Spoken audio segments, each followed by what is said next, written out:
Përshëndetje, kjo vajzë që shihni këtu quhet Laura Eisenhower. Është mbesa e ish presidentit të Shteteve të Bashkuara të Amerikës, Eisenhower. Intervista është bërë më 6 shtator të vitit 2020. E kërkova këtë intervist enkas për ju, ndaj do t'ja u tregoj, më ndiqni me vëmendje. Atere, kjo është intervista. 6/9/2020. Kjo është vajza Eisenhower. Dhe intervistën, si që thash, e kam bërë në shtator të vitit 2020. Por çfarë ka deklaruar vajza e Eisenhowerit? Pra, ju kujtoj që është mbesa e ish presidentit të Shteteve të Bashkuara të Amerikës, që tashmë nuk ka pse të thot gënjeshtra. Dëgjojeni me vëmendje se çfarë thot kjo vajzë. Nga regjistrimi që kam bërë, unë kam shkëputur dikur një pjesë që bëra në emisionin Enigma, por sonte doja t'ju flisja në mënyrë eksakte dhe sa më të qartë që të kuptohet njëherë për gjithmonë përse po flasim. Do t'ju çoj vetëm një copës të intervistës, vetëm një copës të dëgjoni vetëm një fjalë të vetme dhe pastaj le të flasim. E kam lënë hapur.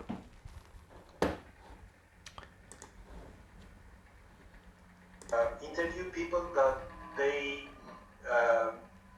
claim that have contacts with aliens or entities. So, please. Kam intervistuar njerëz që flasin për entitete dhe alien. Po mund të na thuash 2 fjalë në qoftë se ti beson që alienët janë të vërtet? E cosa dice la scienza? Çfarë thot shkenca për ta?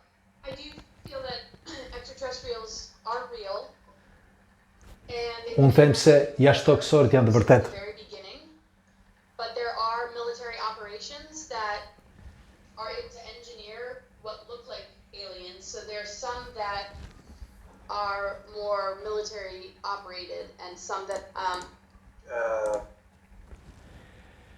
Nuk dua që të rrim orë të tëra, por sepse flasim gjatë për këtë argument me Laurën, por unë do t'i them diçka të rëndësishme. Para disa viteve mora pjesë në një konferencë në San Marino, ku merrin pjesë shumë studiues, ndërta edhe KUN, pra edhe le themi organizata nacionale, si mund themi, e Italisë. Dhe për më tepër, aty mes tyre ishte edhe Malanga. Dhe kam qenë prezent kur erdhi Laura, që kam takuar për herë të parë, Laura Eisenhower. Dhe çfarë thot Laura në intervistën që i kam bërë këtu? I thash, do të lutem, i thash, nëse është e mundur të flasësh haptazi, që të kuptojmë më mirë. E para, që është shumë e rëndësishme, ashtu si thot edhe këtu, nuk ka pse t'ju lë videon tani që të flasi video dhe pastaj të flas në background. Por po ja u them kështu, fjalë për fjalë. Sepse e njoh mirë intervistën, e kam dëgjuar disa herë, për ta gjetur mu desh kohë, kështu që gjeta në një nga hard diskjet dhe është akoma aktiv tani që është me rrymë elektrike dhe nuk mund ta mbaj shumë gjatë, se kam shumë gjëra të rëndësishme aty. Dhe po thosha, Laura thot që ata janë të vërtet. Dhe nëse dikush mendon thot që mund të jenë thot vetëm ata që ne mendojmë ose pretendojmë, pra që mund të jenë gri, ose të shkurtër, ose të gjatë, ose me flokë të gjata, ose me sy të mëdhenj. Ky është gabim, thot. Sepse alienët, thot, mund të shfaqen si të duan ata. Bile, thot, mund të shfaqen, thot, në kohë dhe në dimensione sipas dëshirës që kanë. Ajo dëshmon që në vitin 1954, gjyshi i saj, Eisenhower, që ju kujtoj që ishte presidenti i Shtetit të Bashkuara të Amerikës, është takuar ballë për ballë me ta, në bodrumet e Washingtonit. Dhe çudia është se sa njerëz morën pjesë atë ditë. Kishin dëshirë që të merrnin shumë pjesë, por çuditërisht, këto 3 qenie, që një rinte pas dhe 2 shkuan për para, ngjasonin me njerëz, tamam si unë, si ju, si ne. Dhe ishin të njëjtën gjatësi me Eisenhowerin. Dhe e dini se ku u takuan? Në korridor.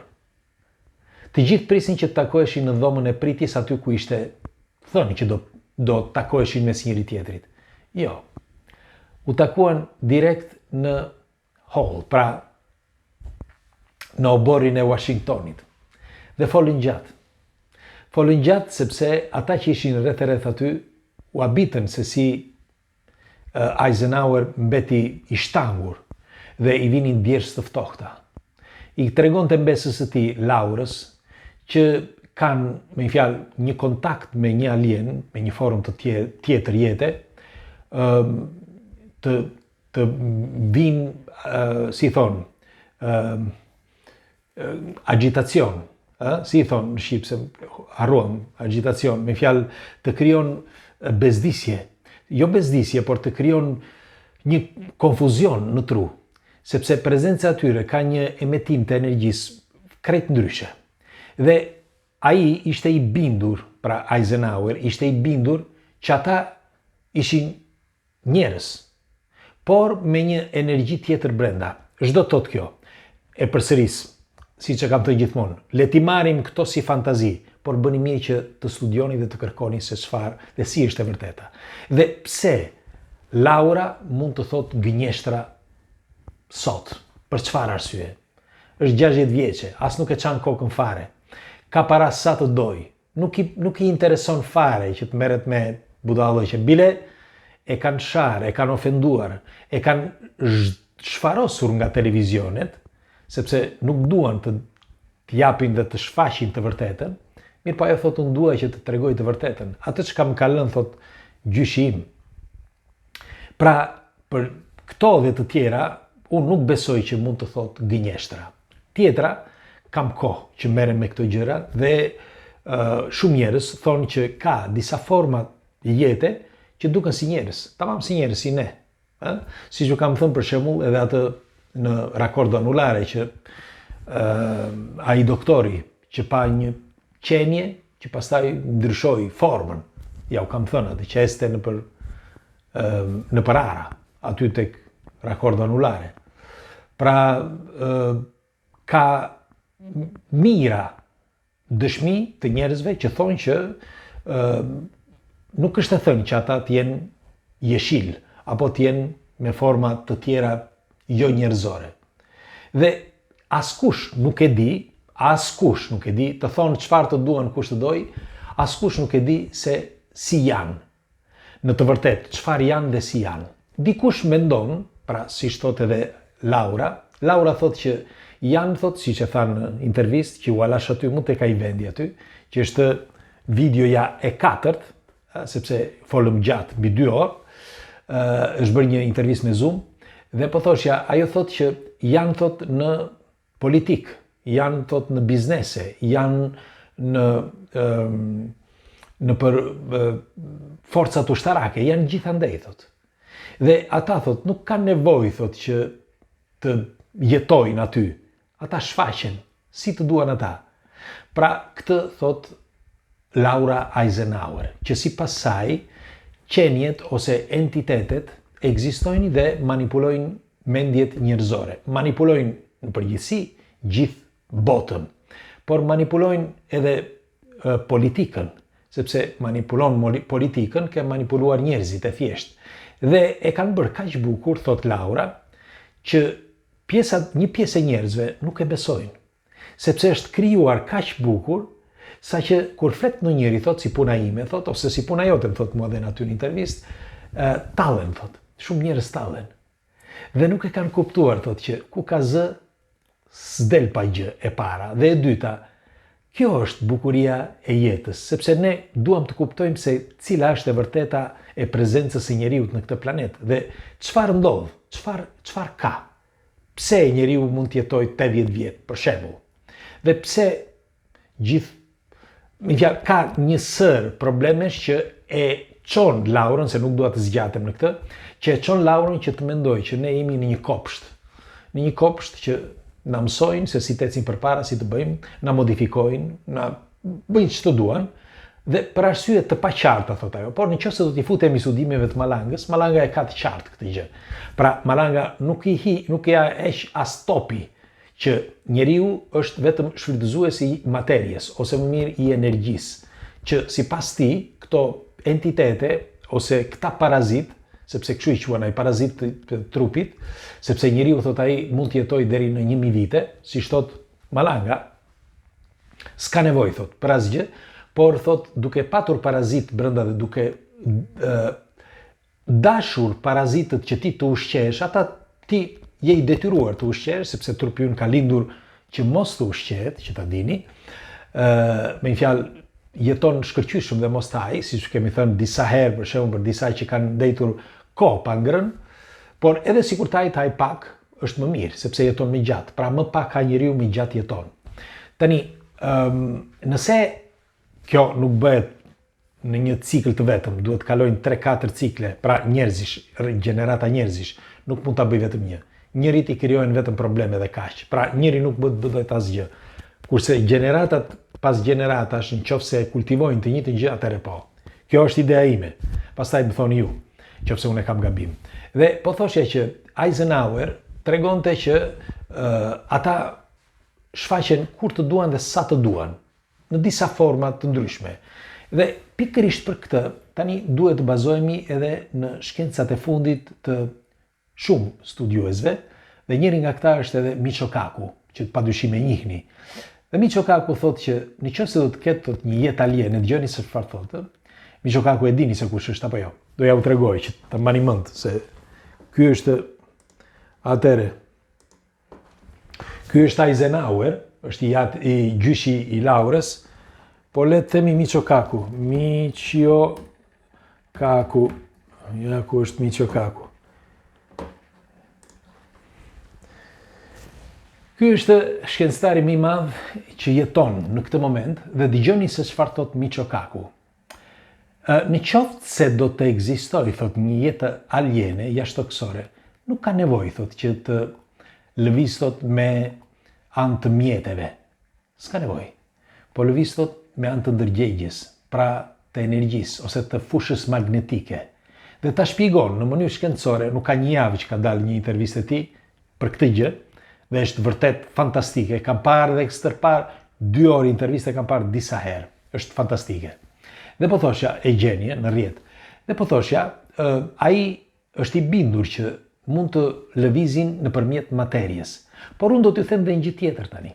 Një gjë tjetër të psikologëve, si për shembull Malanga ose të tjerë, që thonë që në qoftë se ka, ose ata që janë të bindur si punë e Malangës, ose dhe të tjerë po thosha, janë të bindur që mund të shfaqen si të duan. Pra përveç se shfaqen nëpërmjet materjes, ku të duan, sa herë të duan, në çfarë do lloj momenti, mund të shfaqen edhe sipas dëshirës. Pra të shfaqen si Nadiri, të shfaqen si Malanga, apo të shfaqen si Michio Kaku, apo si Eisenhower, mund të shfaqen si të duan. Dhe tjetri që ka përballë që është një njeri, nuk do ta kuptoj kurrë. Kur? Sepse aq janë senset e tij, nuk janë senset të zhvilluara, si senset e species, në këtë rast të alienit. Dhe unë mendoj që duke mbledhur këto të dhëna, nga të gjitha anët, jam i bindur që ka diçka të vërtet në atë që ka thot Laura Eisenhower. Laura është një grua shumë serioze, merreni me mend, ne nuk është se flasim për ditë. Unë ndonjëherë për shembull i kam shkruar, vetëm për t'i thënë kur t'jesh në Rom më informo, më ka thënë po, ka ardhur 2 herë di, si njerë erdhi për një konferencë dhe njerë tjetër erdhi me pushime, nuk më ka shkruar. Kjo nuk do të thotë që nuk do t'ja di për... Jo, është shumë e rezervuar, këtë doja të thosha. Dhe atë çka ajo ka patur ndërmend deri tani e ka thënë haptazi. E gjeni gjithandej nëpër të gjitha intervistat e saj. Kështu që për mendimin e saj ajo s'ka çfarë thotë. Ajo e di shumë mirë që nëse do të takohemi vetëm sepse unë kam dëshirë të di më shumë. Kaq. Por ajo me mendjen e saj thotë, shikoj intervistat, i ke gjithandej. Dhe doja të thosha me këtë që është një grua tepër serioze dhe atë çka thot, ajo thot me bindje. e përsëris edhe njerë, janë pjesë të intervistës tu, edhe pse janë 2 orë intervistë, që ajo e thot haptazi që speciet ose alienët janë këtu, mes nesh, jetojnë mes nesh dhe ajo kaq di, nuk di më tepër. Ju shtova unë pastaj atyre ato informacione më tej, që ju thash më përpara, si shtot Miçokaku që mund të shfaqen nga të gjitha anët, pa ndihmën e mjeteve, dhe kjo do të thotë që edhe sikur t'jenë në një botë tjetër dimensionale, sepse po bëhet fjalë shfaqja që ata bëjnë nga një dimension tjetër, nuk e dim kuptoni apo jo. Pra, materie që gjendet brenda kësaj materie, por që ne nuk i shohim.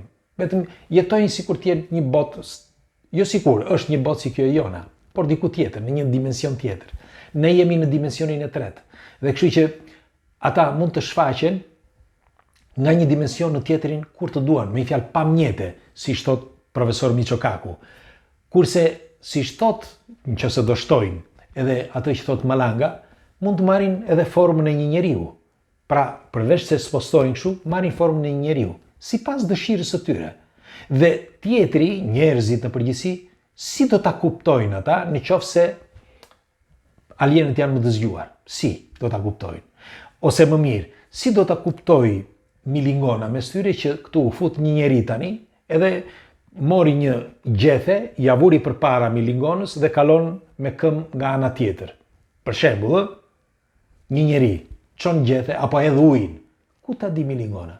Milingona ecën, komunikon mes një tjetrës dhe kaq. Pra, e njëjta gjë ndodh edhe me njeriu. Është e kot që shumë fillojnë e hidhen përpjet, ne dim çdo gjë, nuk dim asgjë. Ne dim vetëm të njohim vetëm botën që ne jetojmë si pas senseve tona që janë programuar. Pik.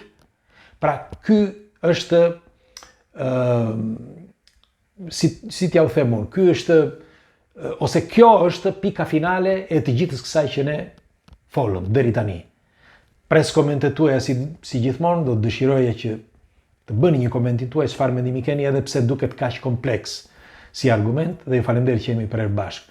Mos harroni, kush është rastisht dhe nuk i ka bërë ende like faqes, nuk ju kushton asgjë. Bëjini like, të shihemi sërish. Ju përqafoj.